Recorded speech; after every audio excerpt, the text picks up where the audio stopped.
أعوذ بالله من الشيطان الرجيم بسم الله الرحمن الرحیم اللهم صل وسلم علی نبینا محمد۔ اصل میں آپ ہی میں سے کسی نے یہ حدیث بھیجی اور سوال پوچھا ہے کہ اس کی ہمیں سمجھ نہیں آئی ہے، تو آپ ذرا اس کو ایکسپلین کریں۔ تو دیکھیں سعید سوری جو حدیث ہے اس میں ابو سعید خدری رضی اللہ تعالیٰ عنہ جو ہیں وہ اس حدیث کے راوی ہیں۔ وہ فرماتے ہیں کہ ہم عید کی نماز پڑھنے کے لیے، اب عید کا وہ انہیں پتہ نہیں اس لیے انہوں نے ساتھ لکھ دیا، عید الاضحیٰ تھی یا عید الفطر تھی، عیدگاہ کی طرف جا رہے تھے عید کی نماز پڑھنے کے لیے۔ تو اس سے یہ پتہ چلتا ہے کہ ان یعنی راستے میں عورتیں بھی گزر رہی تھی تو آپ نے عورتوں سے فرمایا۔ اب اس حدیث سے یہ پتہ چل رہا ہے کہ عورتیں بھی عید کی نماز کے لیے جائیں گی۔ آپ نے فرمایا کہ ہر عورت عید کی نماز کے لیے جائے، اگر کوئی حیض سے تو وہ بھی جائے، تو وہ حیض والی عورت کیا کرے گی؟ وہ پیچھے کی طرف عورتوں کے پیچھے جا کر بیٹھے گی۔ اور آپ نے فرمایا اگر کسی کے پاس پردے کے لیے چادر نہیں ہے تو اپنی پڑوسن کی چادر میں اپنے آپ کو چھپا کر جائے، لیکن جائے ضرور۔ اس سے یہ پتہ چل رہا ہے کہ انکریج کیا گیا ہے کہ عورتیں بھی عید کی نماز کے لیے گھروں سے نکلیں۔ ہمارے یہاں کیا ہوتا ہے، آدمی لوگ تو نئے کپڑے پہن کے جی چلے جاتے ہیں عیدگاہ نماز پڑھنے، عورتیں بیچاریاں جوں لگی ہوتی ہیں چولہے کے آگے، کھانے پک رہے ہیں، یہ ہو رہے ہیں، پھر اس گھر کی جو نندیں ہیں وہ میکے آ رہی ہیں، تو ان بیچاریوں کو اپنے میکے جانے کا ٹائم بھی شام کو ملے گا یا جو بھی ہے۔ تو عید کا دن جو ہوتا ہے نا، یہ سیلیبریشن کا دن ہوتا ہے، عید کا دن منانے کا ہوتا ہے۔ تو یہ دن جو ہوتا ہے نا، یہ کچن میں چولہوں کے آگے بیٹھ کے گزارنے والا نہیں ہوتا ہے۔ کوشش کیا کرے کہ عید والے دن باہر سے کھانا منگوائیں یا پہلے سے تیار کر کے آپ فریزر میں فریج میں ڈال دیں۔ اس دن عید کا، ہماری دو ہی تو عیدیں ہیں، اچھے قیمتی کپڑے پہنیں اور اس دن کو انجوائے کریں۔ اور اگر ہو سکے تو باہر کھانے کے لیے تو آپ جاتے ہیں، تو عید والے دن آپ باہر جائیں، باہر گھر سے نکلیں گے نا تو آپ باہر کی رونقیں دیکھیں گے، خاص کر اپنے ملکوں کی جو عید ہوتی ہے اس کا تو مزہ ہی کچھ اور ہوتا ہے۔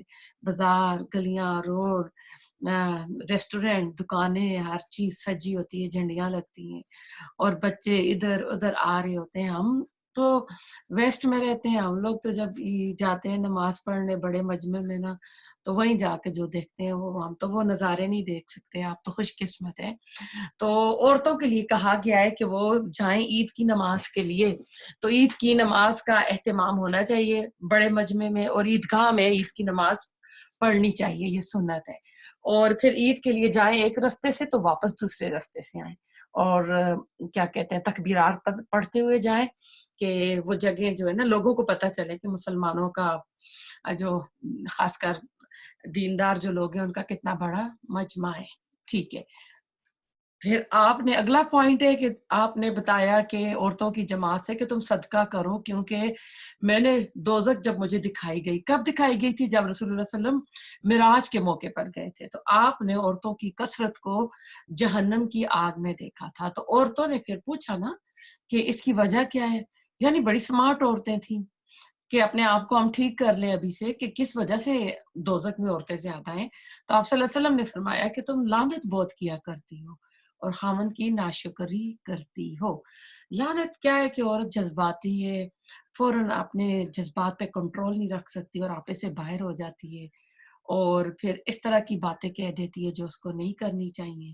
خاص کر دیکھیں بچوں کے لیے مائیں کیا کچھ کہہ دیتی ہیں، اس لیے ماں کی بددعا بچوں کو نہیں لگتی، اور باپ کے لیے آیا کہ باپ کو آپ کے جنت کا دروازہ ہے تو باپ کی جو ہے نا نافرمانی نہ کرو۔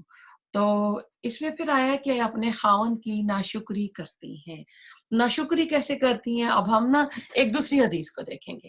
رسول اللہ علیہ وسلم نے فرمایا کہ ایک عورت اپنے ماں باپ کے گھر سالہ سال رہتی ہے تو دعائیں کرتی ہے کہ میری شادی ہو، میں اپنے گھر ہو کر جاؤں، یہ وہ۔ تو جب اس کی شادی ہو جاتی تو اس کو تو اس کے اوپر شکر گزاری کرنی چاہیے کہ اب اپنا گھر، اپنی حکمرانی، اپنے بچے سب کچھ مل گیا، لیکن وہ وہاں پہ شوہر کی جو ہے ناشکری ہوتی ہے، اس کی ناقدری کرتی ہے، اسے کہتی ہے تیرے پاس تو میں نے کچھ دیکھا ہی نہیں ہے، میں تو تیرے گھر جب سے آئی ہوں، میں یہ کر رہی ہوں، وہ کر رہی ہوں، مجھے تو کچھ ملا نہیں ہے۔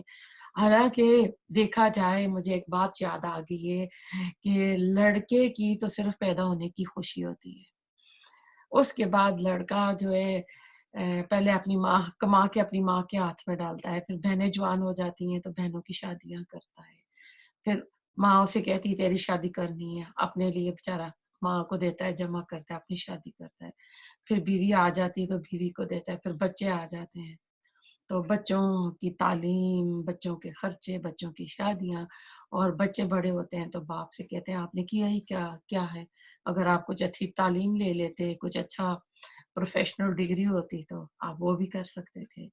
تو اس سے کہتے ہیں کہ لڑکا جب پیدا ہوتا ہے تو اس کی خوشی وہی پیدا ہونے تک ہوتی ہے، اس کے بعد بیچارہ ساری عمر کماتا رہتا ہے۔ اور پھر آپ دیکھیں ان آدمیوں کے کپڑے ہی کیا ہوتے ہیں، بیچارے رپیٹ کرتے رہتے ہیں شادیوں پہ، عیدوں پہ، زیادہ خرچے تو ہم عورتیں کرتی ہیں، ہمیں کپڑے بھی چاہیے، جوتا بھی چاہیے، جویلری بھی چاہیے، ہینڈ بیگ بھی چاہیے، اور ہمیں پتہ ہوتا ہے فلاں پارٹی میں ہم نے یہ پہنا، اب اس نے بھی دیکھا، اس نے بھی دیکھا، ہم یہ اب سوٹ نہیں پہنیں گے، ہمیں تو دوسرا چاہیے۔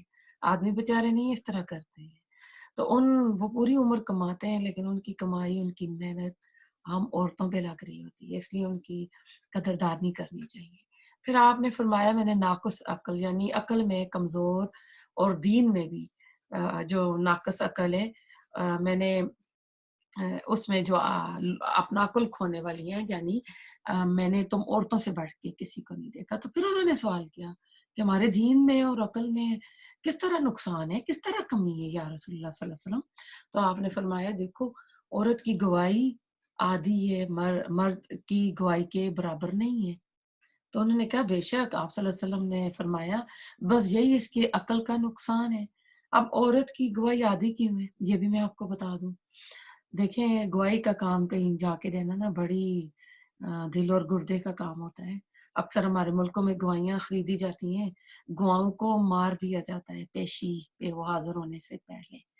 پھر عورت اتنی جذباتی، اس کو اگر کوئی فون کال ہی آئے گی نا، آپ نے یہ گواہی دی، میں آپ کے بچے کو یہ کر دوں گا، وہ کر دوں گا، وہ گواہی سے کو بدلا کے غلط گواہی دے دے گی۔ اور پھر ایسا ہے کہ عورت جو ہے نا جب حاملہ ہوتی ہے، پریگننٹ ہوتی ہے، بچے کی پیدائش ہو رہی ہوتی ہے، تو اگر گواہی کے لیے بلایا جائے تو ہو سکتا ہے بچے کی ڈلیوری ہو رہی ہے یا بچے کے اس کے بعد اس کا گھر سے نکلنا نہیں ہے، تو اس لیے عورت کی گواہی جو ہے نا دو عورتوں کو برابر کرتی ہے کہ اگر ایک نہیں ہے تو دوسری اس کو آ کے اس کے حق میں دے دے گی۔ پھر آپ نے فرمایا انہوں نے کہا ہاں بے شک یا رسول اللہ، تو پھر آپ نے فرمایا بس یہی اس کے عقل کا نقصان ہے۔ دیکھو عورت کو جب حیض آتا ہے تو وہ نماز نہیں پڑھتی، روزہ نہیں رکھتی، تو انہوں نے کہا ہاں یہ تو ہے۔ تو اب دیکھیں دین میں نقصان کیسے ہے، دین میں نقصان ایسے ہے کہ حیض کے ہر عورت کو نا پیریڈ کے دن گزرتے ہیں، تو اب ایسا ہے رمضان میں جب پیریڈ آتا ہے اس روزوں کی قضا تو رسول اللہ علیہ وسلم نے کہا ہے کہ آپ روزوں کی قضا دیں، لیکن نماز کا آپ نے نہیں کہا کہ اب ان دنوں کی عورت نماز بھی پڑھے، اور اس میں بھی اتنی بڑی حکمت ہے، اگر ہوتی تو آج کل فرض نمازیں نہیں پڑھی جاتی تو پھر 6 دن 7 دنوں کی 5 5 نمازیں ایک دن کی کون قضا پڑھتا، تو وہ نمازیں عورت پہ نا معاف ہیں۔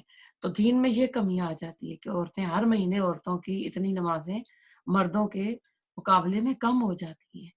اور پھر جب حیض آتا ہے تو آپ دیکھیں ہارمونل چینجمنٹ ہوتی ہے، اور آپ نے اکثر دیکھا، میں تو اکثر جب اب تو مجھے نہیں اس چیز میں ہوں، تو رمضان کا مہینہ ہوتا تھا تو میں کہتی تھی جی وہ دن آئیں گے تو میں یہ بھی پکاؤں گی، وہ بھی کروں گی، فلاں کی افطاری بھی کروں گی، لیکن جو ہی وہ دن آتے تھے تو بالکل باڈی میں ہمت نہیں ہوتی تھی، بلکہ وہ دن زیادہ ایکٹیو ہوتے تھے۔ تو یہ بھی باڈی انسان عورت کی باڈی کے اندر چینجمنٹ آتی ہے، کمزوری آتی ہے، ویکنس ہوتی ہے، وہ اس طرح کام نہیں کر سکتی۔ اور پھر دیکھیں رمضان کے ساتھ نا شہر رمضان الذی انزل فیہ القرآن، تو اس میں قرآن ہے، اور قرآن کی ایک طرح سے سالگرہ منائی جاتی ہے، اور آپ نے جس سال آپ فوت ہوئے جبرائیل علیہ السلام کے ساتھ آپ نے قرآن کا 2 بار دورہ کیا تھا، تو ہم میں بھی رمضان کا دورہ کرنا ہے، رمضان میں قرآن کا دورہ کرنا ہے، ہم نے قرآن پڑھنا ہے۔ اب پیریڈ کی حالت میں ہم قرآن نہیں پڑھ سکتے ہیں، تو پھر اتنے دن ہم قرآن سے بھی دور ہیں. یہ کہ ذکر، اذکار، درود شریف، زبان آپ کی پاک ہے، وہ آپ کرتے رہیں. جو آپ کو زبانی حفظ کی ہوئی ہیں صورتیں وہ آپ پڑھتے رہیں. اس میں کثرت سے ہے کہ آپ مسنون دعائیں جو آپ کو حفظ ہے وہ پڑھتی رہیں اور دعائیں پڑھتی رہیں، کیونکہ ناپاکی کی حالت میں شیطان زیادہ غالب ہوتا ہے. تو شیطان سے دور رہنے کے لیے ہمیں یہ کرنا ہے. تو یعنی نمازیں نہیں پڑھتے، قرآن نہیں پڑھ سکتے، روزے نہیں رکھ سکتے، تو چلو روزوں کو تو پھر قضا ہم بعد میں کر لیتے ہیں، لیکن نمازوں کی تو قضا کوئی نہیں ہے نا. تو یہ دین میں کمی ہو جاتی ہے. تو یہ ہاں، تو یہ ہے آپ صلی اللہ علیہ وسلم نے فرمایا، بس یہی اس کے دین کا نقصان ہے. تو میرے خیال سے آپ لوگوں کو اس حدیث کے اوپر جو میں نے کمنٹری کی ہے آپ کو سمجھ آ گئی ہوگی. ربنا تقبل منا انک انت السمیع العلیم وتب علینا انک انت التواب الرحیم.